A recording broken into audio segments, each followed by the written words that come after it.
Ndadzoka zvekare muri yeZimbabwe nemutemo munyowani uri kutaurwa kuti nzi wato kutoshanda izvezvi kuZimbabwe vari kubata vanhu vese mapatsi. Saka ndauya panapa kuti ndibate zano nenzeve kana kuibata kagurokuro koedzvanya kudai so kana kubata nemhino ndichirovera pasi. So nyaya iri panapa ndiri kusangana nayo panapa. Niki Mangwana is confirming something here. Saka ndangoti hede tisati tamuzvambaradza panapa nemacitizens regedza tingogara tangomhanya nenyaya yekutira kuti muri yeZimbabwe isvike. So kana uchingosvika panapa uchiziva kuti unodedzera kuti pasi neZanu PF tanga nekulike this video right now kuti ZANU PF yacho iboyikane. Niki Mangwana ari kuconfirma panapa kuti the Broadcasting Services Amendment Act Chapter 12 on 6 number 2 of 2025 which requires obtaining a radio license prior to or concurrently with acquiring an insurance policy for radio equipment has taken effect today. This is the situation. Ndo mtemo wavo wavaisa. Saka kuti iwewe uende kunoisa mutero pamota yako, that's what they call insurance nechinchi. Unofana utanga wabhadhara mutero weku ZBC. Whether you like it or not, whether unovaterera unavaterere, whether une radio license, une radio yacho mumota mako kana kuti hauna, varongoti tipei mari tidye.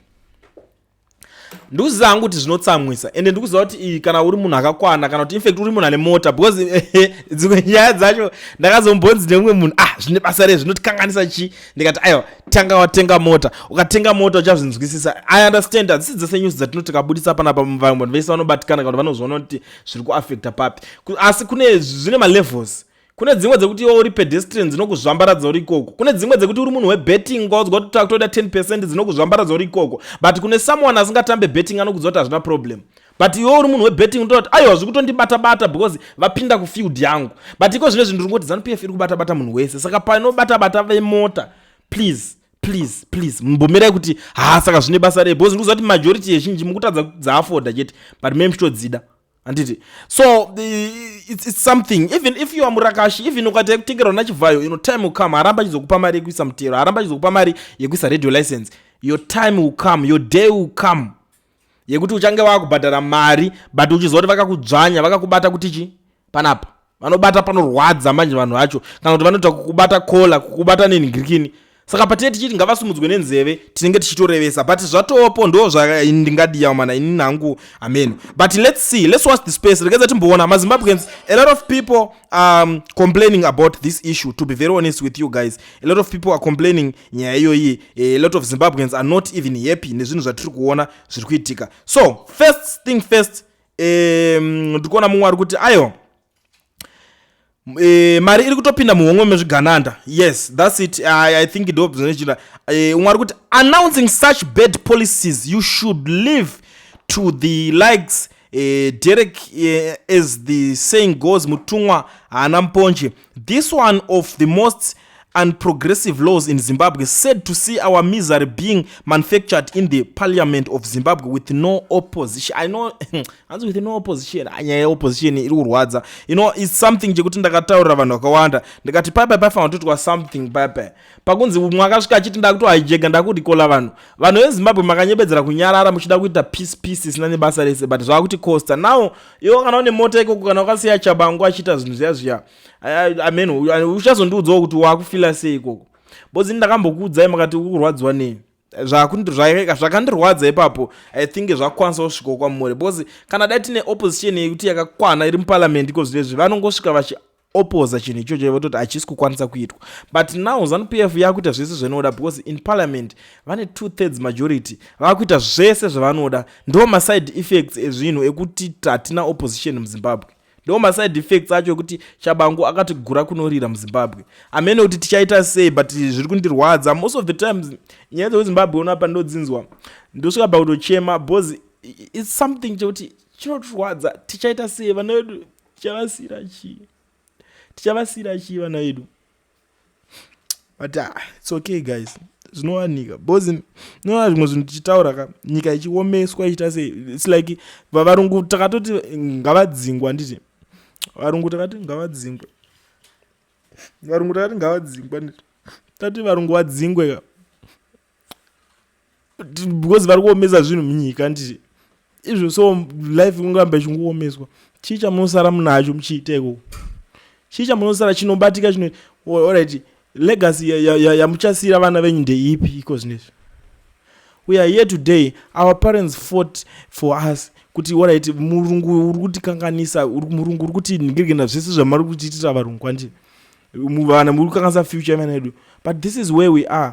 Ndo legacy yakasiiwa naMugabe iyoyi, zvese misery yatiri nhasi ndo ningirigini vabereki vedu vachifighta vachiswera vachisimbisana nezvinhu zvakadai so izvozvo.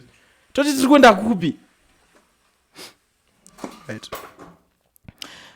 Umwe ari kuti ndimi mungaitawo sei if millions can afford to buy ma-anointed apples, surely vangatadza zvenyu west muchitomanikidza harambai makashinga Zimbabweans. You know, it's another thing. Car radio, no problem, but the fee paid too much for already stressed citizens. Pachibhadhara mutero, insurance zinwa for boreholes, hutsiwe generator kuema, AIDS levy, rates list goes on. Tinosara nei? Do you even think about that? Hakuna ari kufunga nezvazvo, to be very honest. Hapana. Parodi pacho pane zvigananda, mapurisa acho vari kuginingina zvigananda zvevanhu. Onara mari ari tokuchaja mari ikada kufana mutero wacho. Get away mani vamwe vanhu. Chii? Izvo munhu wese, the best thing, plandai macameras mota dzenyu, achikuya achida mari yekutonyora vanobatwa kahwani, zvipere zvigananda izvozvo. I think we are sick and tired of that. Unosvika wanzi uri kunzi wafamba nenhingirikini. Who doesn't know that kufamba usina license yepa ticket it's $20. Munhu ari kutodemand to give me that 20 iyoyo ndikusiye uchienda because wapfura mana usina license. What kind of nonsense is that? Azvitogutsikane zvimarombe zvimapurisa zvacho futi, azvinzwisisike. Uri kutodimanda mari kuti ndipe mari iwo uri kuningina, vakusiye vari tokubatira zvokuningirikina. Why? Iwe nyika iyi kana unzi wapinda wakushandira hurumende iyi inoitira vanhu utsinye, watoone utsinyewo futi. Kwakutodzvanywa vanhu, kudzvanya chaiko kubata huro. Chii? Why? Chii? Kana. It's tough to be poor. Naturally, the elite are accepted from such taxes systematically. In the case, the elite are expected because they have government issued vehicles. Obviously kani unozati pantaurwa nyaya dzacho zvine zvakanyarara zvaniki mangwana zoti ndikupuwa mota yangu yegovernment yebasa ndoende ichina nayo kumba inobhadhara zvese everything amiswe pamutero pacho dzake dzekumba kwake hana basa nazvo. Your day shall come. This is ridiculous. Muri kudhusira vanhu vari kupeimimi tax so that you can give your mpingas to buy cars for drug addicts who claim to be artists. You see, what Nikki, I trust you just delivering information and that's good, but the parliamentarians are the worst in the history of country. I cannot even defend when they are compared with the Smith Republic. You cannot lift yourself from a bucket you standing in. What a shame to signatories. My parliamentaries atinawo ndo in the history they are the worst. I don't ever start to bend parliament kwacho varume vava kuti rwadzisa zvakadaro. Why? Kuchema kwacho muchakunzwisisa kana masvika nguva yacho. The time will come. Nguva yemunhu wese iri kuuya patiri kuti mese muchamhanya ibva ipapo tiri kuziva kuti nguva yenyu iri kusvika. Station zvenyu zvinobohwa, people they don't listen. Vanhu vari kutoridza ma-USB bluetooth mumota dzavo ndozvo vari kuridza. Alright, it's fine. Mamanikidza munhu wese, mamanikidza everybody kuti bhadhara mute. What about musicians acho? What are they getting in return? Vari kuwana chi after that? Because ndo ane music iri kuridzwa direct pamene mamwe ma-platforms. Imimi muri kuzovapa chi? Ma-royalties acho ari kuenda kwamuri kuti maita basa rei? Ndiani unoona anofamba achiteerera zvamuri kutaura kuma-studios enyu ikoko kumameno anonzi machiwaya ekudhara iwaya. Nezvinhu zvinotaura zvekunana Montro zvinobohwa. Ndiani anoteerera? Ndiani wakapedzera unzwa unoziva ne ma-DJ kana 5 ndikakuti ndiudze 5 ma-DJ vari kuredhiyo ikoko kuningini kwacho. Ndiani anoteerera?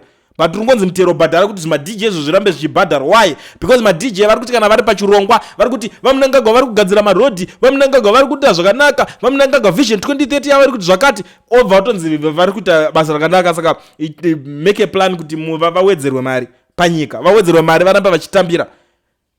Aiwa kanaka. Aiwa. Alright.